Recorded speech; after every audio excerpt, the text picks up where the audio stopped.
Well, I'm catching up with Mark Philippoussis about our Australian Open Big Mac Legends tournament. And Mark, great to have you back in Australia. It's been some time since we've seen you. It has. It's been a long time. Thanks, Todd. It's incredible to be here, especially with a family.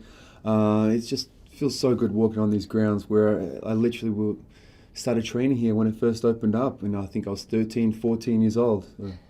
The Legends, how does that sit with you being called a legend? It's, I'm not sure if I'll be called, should be called a legend, but I'll take it. I'll definitely take it. But, it's just been a hell of a lot of fun to be involved with the guys that I had known when I first got on tour and I know really well. And it's great to get to know them kind of on the other side of a more relaxed side. How do you feel you're going to go in the Australian Open Legends? Last time I played with Henry LeConte, and this year I'm playing with Henry LeConte again. And you beat the Woodies, and you're not allowed to do that at this time. Yeah. I was wondering. I knew we walked on the court wondering, what's going to happen here because it's the Woodies, especially Australia. So the guy's crazy and he hits the ball so well. Look, my goal is to go out there and just enjoy my time back on the courts in Melbourne. That's what I'm looking forward to the most. And when you've got Henry as your partner, let him do his crazy thing, and then I just got to hit some balls in. It's from Pat, and he says, who was your toughest opponent out on tour? Men's tennis has such great depth. Every match is incredibly tough. But a couple of guys that stick out for me, one was Marcelo Rios. I think the fact that he was a lefty, he had an incredible slide serve out there, but he took the ball so early and just made you move, and his returns were incredible. And Andre Agassi, because of the way he hit the ball, because of his returns. Yeah, I just felt... I'm with you with Agassi. Yeah. I couldn't win games off him. Yeah, I just felt like there were times where even if I was serving 80%, 85% of first serves, if he was at his swing, still, that's the, at least you could At least you could blow him away with your serve. If I got it away from him, but that's the thing. My cream puff used to get belted. He was, an incredible striker of the ball. Definitely one of the best of all time. Second one from Pat was, when did you start playing and who was the greatest influence on your tennis career?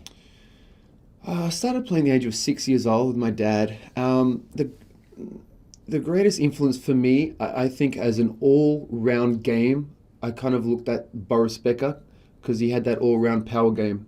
He served and volleyed, had a huge serve, but he also stayed in a baseline and would be comfortable rallying, but he'd be hitting big. So that's kind of the all-round that I focused on.